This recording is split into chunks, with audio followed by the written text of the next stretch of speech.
l'ermite du tarot de Marseille. Voilà une figure puissante, profonde, archétypale, que tu connais si bien. Et pourtant, ce samedi 31 janvier 2026, lors d'une masterclass inédite, concentrée sur la figure de l'ermite, le vieux sage, l'ascète, le pèlerin, pourquoi pas, tu découvriras que certains pans de cette figure d'atout ont été oubliés des tarologues et retrouvés récemment par des chercheurs coriaces. Bien sûr, l'archétype du vieux sage, qu'avait bien défini Jung au XXe siècle, se cache sans doute derrière l'ermite, mais une couche encore plus profonde dans l'histoire reculée du tarot préexistait à celui-ci, c'est la figure du vecchio, le vieillard italien tenant un sablier et non pas une lanterne, duquel dériva au fil de son histoire l'ermite du tarot de Marseille. Comment est-on passé de cela à cela ?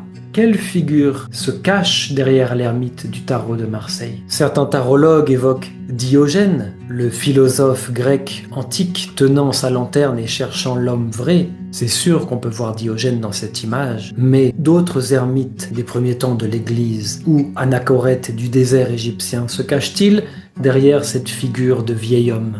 Pourquoi l'ermite a-t-il une canne? Que regarde-t-il et qu'éclaire-t-il avec sa lampe? La couleur bleue ou violette aux origines du tarot de Marseille de son long manteau encapuchonné signifie-t-elle quelque chose?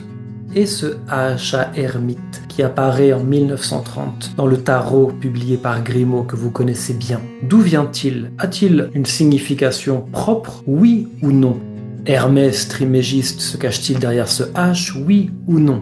C'est un mystère que nous résoudrons ensemble, sources, images et documents historiques à l'appui. Alors rejoignez-moi pour cette masterclass. Elle n'aura lieu qu'une fois, ce samedi 31 janvier 2006 de 14h à 17h.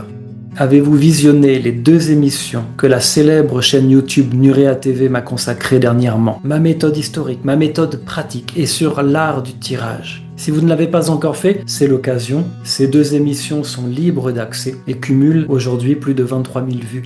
Selon cette même méthodologie que j'explicite sur Nurea TV. Dans la première partie de cette masterclass inédite, nous étudierons ensemble des bases solides pour pouvoir cerner une fois pour toutes ce qu'est l'ermite du tarot de Marseille. Puis dans une deuxième partie, nous entrerons en résonance cette fois-ci avec l'archétype de l'ermite, avec l'image de cette carte et ce symbole si puissant qui a bientôt 5 siècles d'histoire.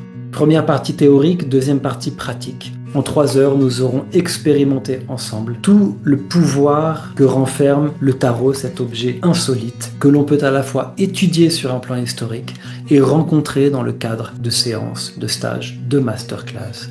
Découvrez la méthode tarot réaliste. À mes yeux, une nouvelle ère du tarot s'ouvre en 2026. Il est temps de laisser derrière nous les vieilles lunes et de dépoussiérer l'occultisme devenu trop épais autour de cette œuvre historique et unique au monde qu'est le tarot. La voie d'étude et de pratique que je propose vous permet cela. Accédez à ma méthode et à la philosophie de mon école, à mes valeurs, à mon éthique de travail et à toute l'actualité, les stages, les ateliers, les formations en ligne sur le site tarotréaliste.com et rejoignez cette masterclass sur l'ermite qui n'aura lieu qu'une fois en 2026. C'est l'occasion rêvée, l'occasion ou jamais de comprendre une fois pour toutes ce qu'est l'ermite du tarot de Marseille et de vibrer avec cet archétype qui remonte du fond des âges. Profitez-en tous, la masterclass est à moitié prix. Vous trouverez le lien d'inscription dans la description de cette vidéo. Vous n'avez plus qu'à cliquer. À samedi!